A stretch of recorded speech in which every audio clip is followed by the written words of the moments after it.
chili and baked potatoes. Woo, yes. You should maybe pray, but we'll go ahead and pray here.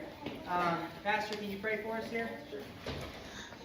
Heavenly Father, Lord, thank you so much for this time we've had together, Lord, as friends and family, just getting some fellowship. Thank you for the good time we were able to have. Lord, we also ask you to bless the food now for our bodies, for nourishment and strength. Lord, we just thank you for that provision.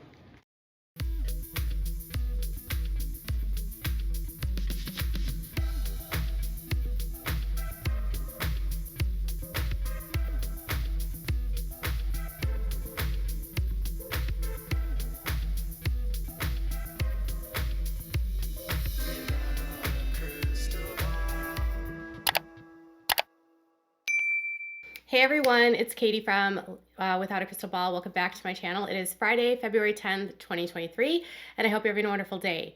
So yesterday I got a notification from someone that has a loved one in Seagaville, and they had some pretty interesting news for me regarding Josh Duggar.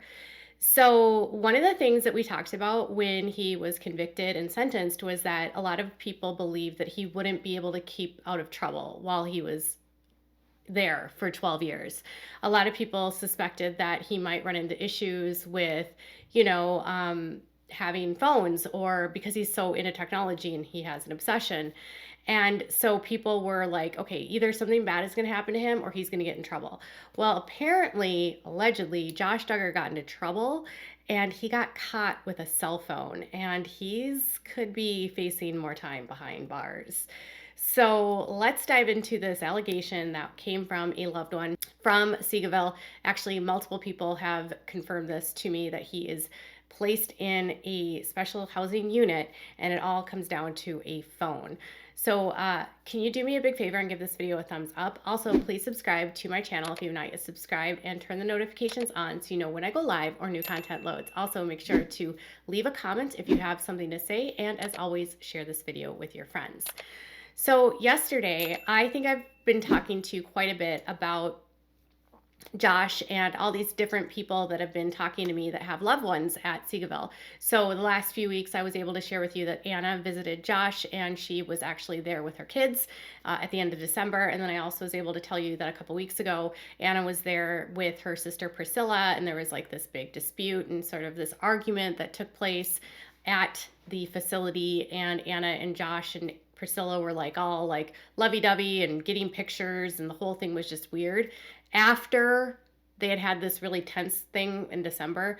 And then on top of that, I told you about how Anna and Josh were there a couple weeks before that, and Josh was seen crying, and that was around the same time that his appeals were going forward and the government had filed a new citation. One of the arguments that Josh had for his appeal was denied in another case in the same court related to the same type of appeal that Josh had, so it wouldn't look good for Josh, and it's likely like his argument that he was in custody was unlikely to be overruled in the appeals. So Josh has been dealing with, all of that. He's also very well known in this facility, but doesn't specifically have a target on his back. I've spoken to multiple people that have loved ones there, and for the most part, they've said that Josh keeps to himself and doesn't get into like a lot of disputes with people, but it hasn't meant that he hasn't gotten into trouble. So yesterday I got a message, and it was basically like, Josh Duggar is in the SHU. Now, if you're not familiar with what the SHU is the special housing unit, which is it's like solitary, but it can be used for a variety of different reasons. So an inmate can be sent to the SHU if they need to be put into protective custody. So if they deem that this inmate can't be safely placed on the yard, and other inmates might try to come to him and hurt him, he might be placed there for his own safety. Another reason an inmate might end up in the SHU is if they're sick. So sometimes if they have like a contagious issue, or if they develop shingles, apparently like there's been shingles that's been breaking out there. And so sometimes they place inmates in the SHU for shingles. They also use the SHU for discipline. So when somebody gets into a fight in prison, or if they get caught with contraband, or they get caught breaking a rule, or they do something like having intimate relationships with another prisoner, they can end up actually getting placed in the SHU for disciplinary purposes. So when someone's actually placed in the SHU for disciplinary purposes, this means that there's like they can be placed there first when there's like an ongoing investigation and they're trying to verify like if the claims are true and like what the overall penalties will be. It can also be the result of after an investigation. And generally, if they're placed there for a disciplinary reason, they can also pick up new charges that can be added to their like rap sheet, and any additional charges can have to be done consecutively. So I only know this because I was just reading about what are the rules around this for the federal prison system.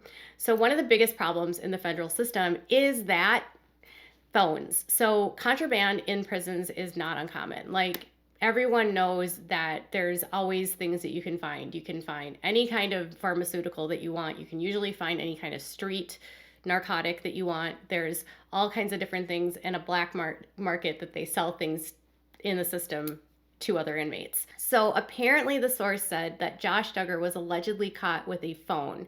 The source also claims that Josh was found with a phone that was his own phone. So sometimes people can get caught with a phone in prison and they're borrowing it from someone else. So if they might have one inmate has a phone, and apparently this person said that a phone in prison, which are generally not like the same kind of phones that you and I have, they're usually way cheaper phones, will go for like $1,500. So to get a phone in or to buy a phone from someone else can generally run around $1,500. That's what my source alleged. Apparently Josh was caught using his own phone. So that means he had somehow managed to purchase a phone, allegedly have the phone on his property and was using the phone and was caught with the phone by the guards. He was apparently, as a result, placed in the SHU a week and a half ago. So not long after his last visit with Anna. And as a result, he could face new charges, allegedly. So phones in prisons have become such a hot problem that the government had to actually pass, the U.S. government through Congress had to pass a law in 2010 making phones illegal and classifying them as contraband. Phones are very they're very dangerous in a prison because one, the communication that is done between a prisoner and on a cell phone that's contraband is not be able to be monitored by the prison. People can commit all kinds of crimes through these types of phones. It means that Josh would have access to the internet, which he's actually prohibited from having access to the internet. So one of Josh's stipulations with his prison sentence and with all of that he's dealing with as an SO is that he is not supposed to have access to the internet. When he gets out of prison, he's not allowed to have access to the internet. He can't have Wi-Fi. He can't have a phone that has Wi-Fi. He can't have anything that has access to the internet because of what he did on the internet in violation of the law. And if he were to get access to the internet, he actually has to get permission through the probation office. While he's in prison because of his crimes, he also doesn't get access to like tablets. He doesn't get access to email. The only way that he can actually communicate is through the phone or through like letters that people can mail to him in prison. Because of the stipulations around him, if the phone is not only just a phone but also has internet access, he could get in a ton of trouble. But under the law, basically how it works is if he's caught with a phone, and if this is true, they can add up to a year onto his sentence. So it's considered a offense under the U.S. Code 1791, which is providing or possessing contraband in prison. Under this subsection, basically what it says is that if someone is caught with contraband, a phone is up to 1 year in prison. It runs consecutively to his current charges, and it can also reduce his good time. So prisoners get a certain number of days every single year that they get for good time credit, which actually takes time off of their original sentence. And so in federal prison, as long as you have like good time the entire time you're there, as long as you only serve 85% of your sentence. If you're caught with contraband, you take away your good time and you also add on more time. So it's a huge risk for a prisoner to have a phone. It doesn't mean that prisoners don't have phones. It's just they're playing with more time if they get caught with them. Now, some contraband has bigger consequences than others. Like If you are caught with a firearm, you could get up to 20 years. If you're caught with marijuana or a controlled substance, you can get up to 10 years additional time. If you're caught with narcotics, you can get more time. So the phone's time that it adds is much less than the most severe, but it still poses a problem to the safety of the prison.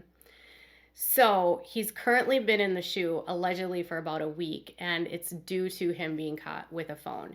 This is not good because Josh literally is in the middle of an appeal, and not being a model prisoner is not going to help his case moving forward. It's also not going to help him with this idea that he's just this great guy that can follow the rules. And if this is also true, it shows you to the level of compulsion Josh has when it comes to being online. Like, Josh literally cannot stay offline if this is true. If he has access to a phone, who knows what he was able to actually get access to while he was in prison. Like, imagine, he is so technological. Like, I was speaking to someone yesterday, and they were talking to me about how, they grew up around the Duggars, they know Josh, and when Josh was arrested, they were speaking with their parents about it, and they were talking about, Josh's like tech savviness, and they fully believe everything, all the charges against Josh. They also believe that Josh is skilled enough and deceptive enough to do things like that, and he could find a way to get around anything. So if he was able to do that outside, could you imagine what he was able to accomplish in prison if he got his hands on the phone? So we won't know at this point if anything is added. We won't know any decisions by the courts in prison. We won't know any details at this point. They might actually add new charges, and they've done this in the past where they actually announce charges against prisoners that are in prison for having phones. They've set precedents to try to make prisoners not want to have phones by setting an example, but it has not stopped them from having phones. But again, Josh having a phone in prison would not look good for him to be that like great guy that follows the rules and can stay offline and doesn't have a problem looking at online content. You know what I'm saying? What if he actually gets caught with a phone and they find that he has content on the phone that's illegal? Josh Duggar, in the SHU because he was caught with a phone, allegedly, could face more time behind prison, allegedly. I will keep you up to date as soon as I learn more, but for now, that's all I've got. Tell me what your thoughts are in the comments below. Bye, guys.